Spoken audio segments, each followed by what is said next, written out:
Good evening, everybody. Quick notice before we start today's video. If you watched episode 100 of the Select the Funder podcast, you'll be familiar with this already. You'll also be familiar if you keep up with us on Twitter. However, if you don't know, as we mentioned on episode 100 of the podcast, we will be giving away £200 to a charity of our choice this Christmas time. We've decided to go with the Children's Hospices Across Scotland charity, CHAS. And we've set up a Just Giving if anyone would like to add to the fund. There's no pressure at all for anyone to donate. Of course, at this time of year, it's understandable that money isn't easy to throw away or whatnot. However, we would ask a donation even as small as £1 to this great cause would be so much appreciated. CHAS do vital work for families across Scotland with children on end-of-life support. And they are so underfunded and only able to help 1 in 3 families who desperately need their help. There is more information about the charity and such in the link below, but the link below will take you to the Just Giving, where we have already raised well over our target. We were hoping to raise £500. We've cleared 500 already, but if we could raise any amount of money more than that, it would be greatly appreciated. So please make sure to go into the description below, check out the Just Giving link, and if you can help out, that would be great. Ladies and gentlemen, welcome back to the channel, and finally, what feels like the first time in weeks, we have some good news to discuss in relation to Celtic Football Club. We've got a massive update on the return of the Green Brigade at Celtic Park. We also have a match preview for Livingston, and we also have some transfer rumours regarding Matt O'Reilly. I was expecting a quiet Friday before Christmas. We've got the exact opposite.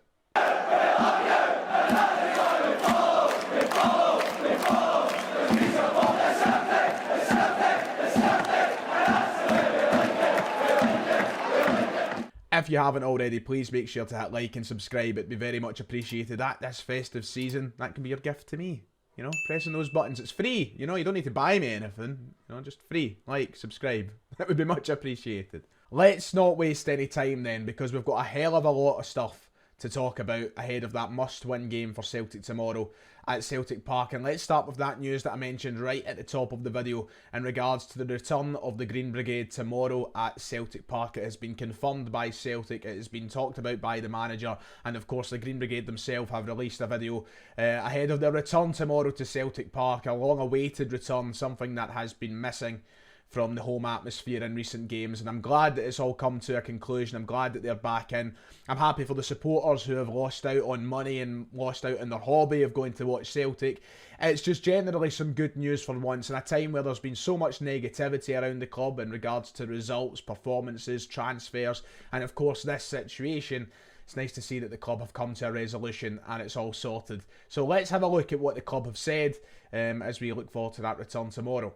This was the statement released by Celtic via the BBC, this quote: "Following consultation with the group, the club has now implemented an updated real seating safety code of conduct which has been accepted by the group, allowing for a return to a situation where rules and regulations around operating safely are respected and complied with." And that was what they said. Brendan Rodgers also commented on the matter at today's press conference. He seemed more than pleased to see the return of the supporters group. This is what he said. He said Celtic's history is littered with late goals, and a big part of that is down to the fans and the whole stadium getting behind the team. That's what makes Celtic. When you have the manager, the supporters and the players all on the same page, it's a real force. It hasn't been the atmosphere for a number of weeks, but that's the responsibility of everyone. But we know when the atmosphere is white hot at Celtic, it makes it a really, really difficult place for teams to come and play, and also it gives the players that extra edge as well. They're better being inside and cheering us on, and hopefully that brings us all together and we now can look forward to the rest of the season. So the manager seems more than happy. I think the majority of supporters seem more than happy. I'm very happy. The place has been, I'm not want to go as far to say as dire to go to in recent weeks, but the atmosphere hasn't been there. It's been a library. Christ, we heard the Hearts fans singing, "Is this place a library?" in the last home game. It has not been the same. We've desperately needed this back as the catalyst for atmosphere. at Celtic Park. And listen, I know that there's still a small amount of people who watch my videos and watch other videos and podcasts and say, we don't need them. Ryan, why do you keep asking for them back? Listen, you even hear the manager delighted to see the Green Brigade back in the stadium, and everybody should feel the same way. Number one, you shouldn't want to see your own supporters locked out the ground. You shouldn't be advocating for that. That's criminal in the first place. But it looks as though there's new rules, new regulations that the group have agreed to comply to, so we'll see how that goes. Hopefully everything goes well, no problems, and we can, as Brendan Rodgers said, look forward to the rest of the season. This is massive for us. They've been missing in these games where we haven't been good enough. The atmosphere hasn't been there to help kind of egg Celtic on a little bit. So, you know, I'm delighted to see them back. 200, 300 odd supporters, I think, who have been missing these games. It's good news for us, and obviously the Green Brigade have released their own little video in response to the lifting of the ban. I won't play it on screen, but simply captioned, football without fans is nothing. The Green Brigade have obviously alluded to their return tomorrow and organised a corteo to the game tomorrow, so if you want to take part in that, details are on the North Curve Celtic Twitter account. You can go and find all of that there, but I'm delighted to see that they're back tomorrow, and hopefully Celtic Park is rocking before Christmas, as we need to desperately find these 3 points. In other news, before we get into the match preview, a big story was broke this morning surrounding Matt O'Reilly and his potential exit from Celtic at some point in the near future. Take of it what you will, but this was reported by Sky Sports, Daily Record and another few mainstream outlets. Here's the headline: Matt O'Reilly, Inter Milan considering a January move for the Celtic midfielder. Inter Milan are considering a January move for Celtic midfielder Matt O'Reilly. The Serie A club are prepared to offer an initial loan until the end of the season with an obligation to buy in the summer. The 23-year-old has 9 goals and 8 assists in 24 games all season. They're not the only club interested. The article then goes on to list a number of clubs who are monitoring Matt O'Reilly at this moment in time: Aston Villa, West Ham, PSV Eindhoven and Atletico Madrid. Some big hitters in there. Inter Milan, of course, Champions League finalists last year, won the Serie A a couple of years ago as well. Atletico Madrid, who we faced in the Champions League this season. Aston Villa, who are well within their rights to claim they're in a title race this season. Some big hitters, some clubs that Matt O'Reilly would be incredibly tempted to join, I would suspect, should these be stories to believe. Now, what I will say is, the future of Matt O'Reilly is definitely uncertain at Celtic. He's that good a player that clubs will obviously be monitoring the situation and probably will be interested in landing his signature over the next couple of transfer windows. It would be incredibly optimistic of you to believe that Matt O'Reilly will be a Celtic player next season. But my hope is that we manage to keep a hold of him until the end of this season, because we need him. And him leaving the club in January would be very, very dangerous for us in terms of keeping up this kind of race for the title and keeping the pressure on Rangers. He's been our best player by a country mile. I would argue that nobody else in the squad has reached the level of Matt O'Reilly this season. So to lose him would be a massive blow. And I don't think that you can replace that quality in this January transfer window. So Celtic need to be careful with what they're doing. The good thing is, Brendan Rodgers has commented on the matter. He's given some reassurance to Celtic supporters, and we'll go over that in a minute. But we have placed ourselves in an incredibly good position when it comes to selling Matt O'Reilly. Of course, it's not long ago he signed a new deal at the club, an extension that takes it up for another 4 or 5 years.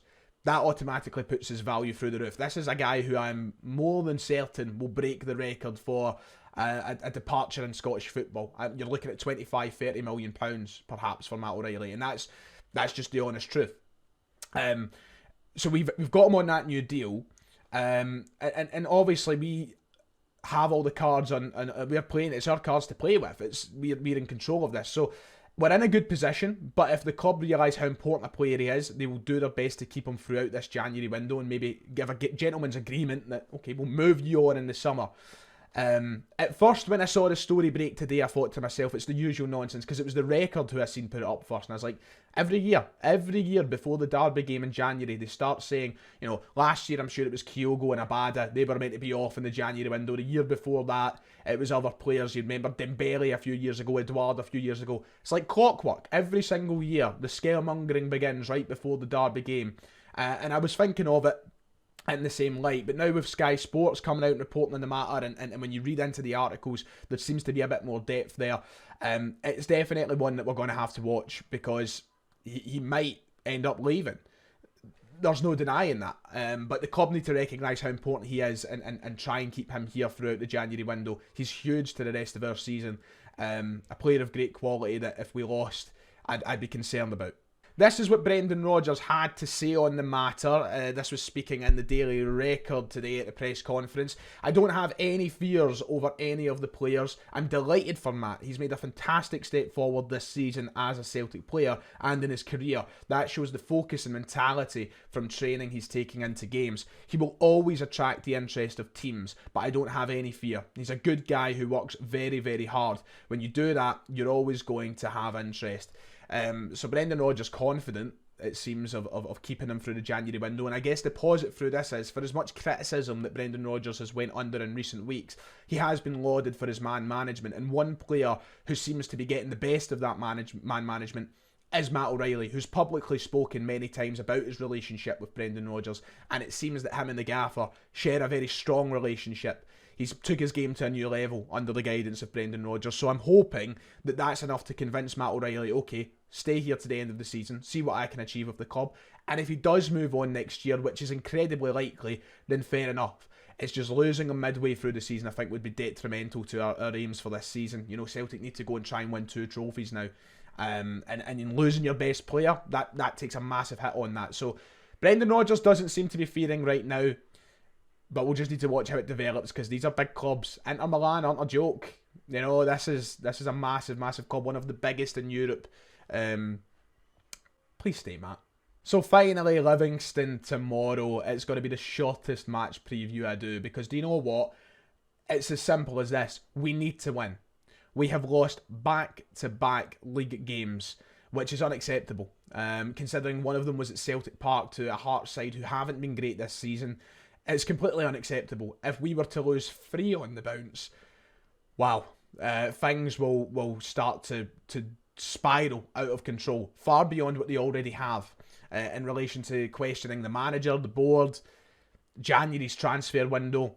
We must win the game tomorrow, and it can't be a scrappy performance. Celtic need to go out there. They need to outplay a side who look doomed for relegation, by the way. They scored their first goal in about 8 games on Wednesday. Celtic need to blow them out the water tomorrow. And it's as simple as that. We managed to beat them convincingly at the Tony Macaroni earlier in the season. That was with 10 men on the park. We can't see any more signs of this decline that we're currently going through. Things need to pick up tomorrow. It's as simple as that. What else is there to say? You know, there's no point in me analysing each aspect of the game or opposition players or whatnot. Livingston are piss poor at the minute. They look doomed.